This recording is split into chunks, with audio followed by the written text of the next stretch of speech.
की कोशिश करते हैं। हिमांशु, क्या जानकारी? देखिए श्वेता, मैं आपको बता दूं, आपसे कुछ देर के अंदर जो है जितिन प्रसाद जो है वो बीजेपी दफ्तर आएंगे। पीयूष गोयल भी अपने घर से निकल चुके हैं। जितिन प्रसाद को लेकर जो कयास थे अब वो खत्म हो चुके हैं। मैंने आपको पहले भी बताया था कि जितिन प्रसाद पिछले कुछ दिनों से बीजेपी के संपर्क में थे और 4 दिन पहले उन्होंने यूपी के मुख्यमंत्री योगी आदित्यनाथ को अपने जन्मदिन की बधाई दी थी और उन्होंने अपने कांग्रेस के ट्विटर हैंडल से ये हटा दिया है कि उनके पास कांग्रेस में क्या जिम्मेदारी है, ये भी हटा दिया। और साथ ही उन्होंने फॉर्मर मिनिस्टर लिखा हुआ है। जिन जिन मंत्रालयों के वो यूपीए सरकार के अंदर मंत्री रहे हैं। तो एक तरीके से ये तय हो गया है कि जितिन प्रसाद अब बीजेपी में शामिल होंगे और पीयूष गोयल उनको शामिल कराने जा रहे हैं। लेकिन बड़ी बात यह है कि एक तरफ ये कहा जा रहा है कि यूपी के अंदर ब्राह्मण नाराज है और दूसरी तरफ जितिन प्रसाद को लाकर ब्राह्मणों की नाराजगी को खत्म करने की कोशिश है, क्योंकि 2019 के चुनाव के बाद जितिन प्रसाद ने ब्राह्मणों के लिए मंच बनाया है और उस पर वो लगातार काम कर रहे थे। अब देखना यह है कि क्या जितिन प्रसाद के आने से योगी आदित्यनाथ या यूपी सरकार के खिलाफ जो ब्राह्मणों की नाराजगी है वो खत्म होगी, क्योंकि चुनाव से ठीक पहले जितिन प्रसाद का बीजेपी में आना ये एक बड़ा संदेश है और कांग्रेस को बहुत बड़ा झटका है। क्योंकि ये जरूर है कि जितिन प्रसाद के पिता जो हैं वो भी बड़े नेता रहे हैं कांग्रेस में और जितिन प्रसाद खुद राहुल गांधी से लेके प्रियंका गांधी की कोर टीम के मेंबर रहे हैं श्वेता। और ये जरूर है कि जितिन प्रसाद 2019 में भी बीजेपी में शामिल होने वाले थे, तब कांग्रेस ने उनको मना लिया था। लेकिन इस बार बीजेपी ने बाजी मार ली है और अब से कुछ देर में जो हैं वो यहाँ पर आपको इसी मंच पर दिखाई देंगे। पीयूष गोयल होंगे, जितिन प्रसाद होंगे, 3 कुर्सियां लगा दी गई हैं। आप देखिए अनिल बलूनी साथ में होंगे। तो जेपी नड्डा उनको ज्वाइन नहीं कराने आ रहे हैं, लेकिन वो जेपी नड्डा से पहले मुलाकात करेंगे और उसके बाद ही पार्टी दफ्तर आएंगे। बिल्कुल, हम सीधे चलते हैं मौसमी के पास, जो कि इस वक्त अमित शाह के घर पर आवास पर मौजूद है। मौसमी, क्या जानकारी? जितिन प्रसाद वहां पर पहुंच चुके हैं। जी, आपको बता दें कि जितिन प्रसाद अपने घर से निकले थे। डिफेंस कॉलोनी में उनका घर है और वो सीधे अमित शाह के अभी आवास पर मौजूद है। अपनी गाड़ी से वो यहाँ पे लगभग 3 से 4 मिनट पहले पहुंचे हैं।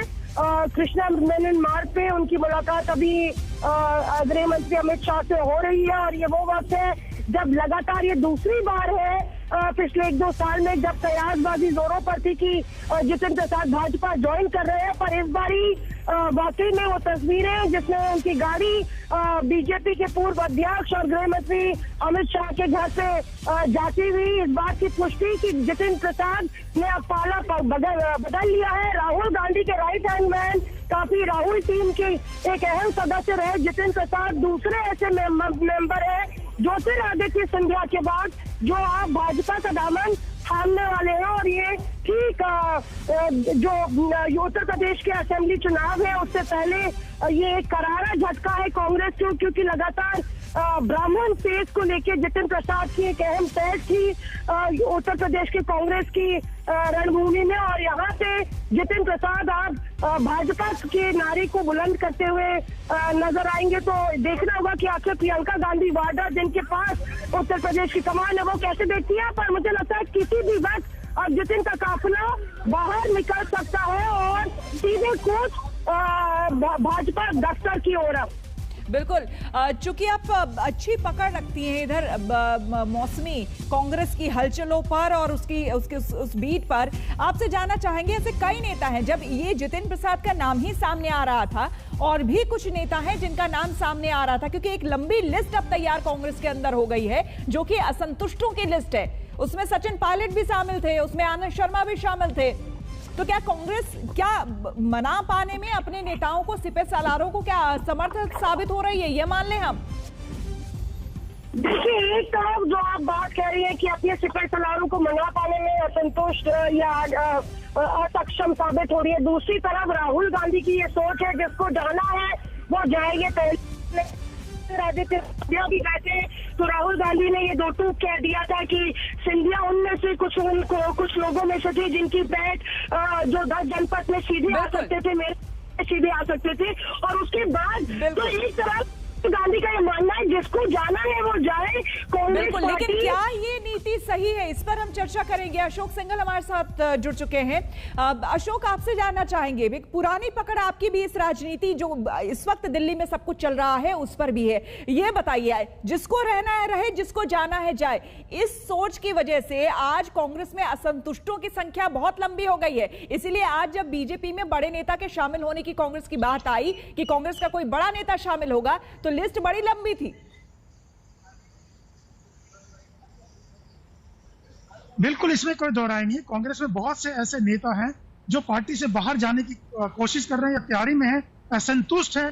उनमें से जतिन प्रसाद भी बहुत पुराने नेता रहे हैं जो कि नाराज रहे हैं काफी, और पिछले दिन उन्होंने एक संगठन भी बनाया था और बहुत पहले से क्यास लगते रहे हैं जतिन प्रसाद को लेके। इनके फादर जितेंद्र प्रसाद भी बहुत बड़े नेता रहे हैं, उन्होंने चुनाव भी लड़ा था सोनिया गांधी के खिलाफ, वाइस प्रेसिडेंट हुआ करते थे कांग्रेस में।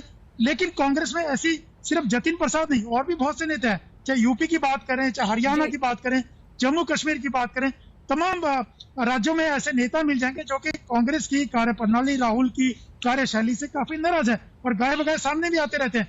लेकिन बीजेपी ऐसे नेताओं की तलाश में रहती है, चाहे वो पश्चिम बंगाल हो या बाकी राज्य हो।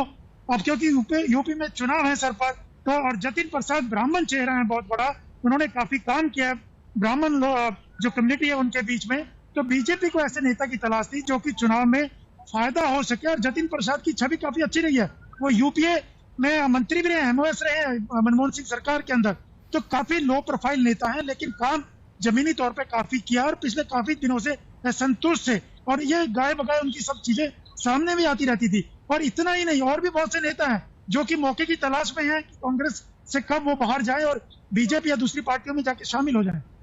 बिल्कुल, इस बीच हिमांशु, आपसे समझना चाहेंगे कि जितिन प्रसाद ही वो नाम सामने आया है अब फाइनली, जो कम से कम तस्वीर अब कम से कम क्लियर हुई है, साफ हुई है। ऐसे में बीजेपी की अगर ओर से देखा जाए तो मिशन 2022 यानी कि मिशन 2022 उत्तर प्रदेश चुनाव, ऐसे में एक बड़ी कामयाबी के तौर पर बीजेपी का इसे हम देख सकते हैं। देखिए, बिल्कुल बहुत बड़ी कामयाबी के तौर पर इसको देख सकते हैं बीजेपी की। जब ये खबरें आ रही थी कि योगी सरकार जो है वहाँ पर चेंजेस हैं, वहाँ पर उनके पार्टी के कार्यकर्ता नाराज़ हैं, नेता नाराज़ हैं, सांसद नाराज़ हैं कोविड की दूसरी लहर में, और पार्टी और संगठन के बीच में बहुत सा जो है कम्युनिकेशन नहीं है, तब BL संतोष वहाँ गए।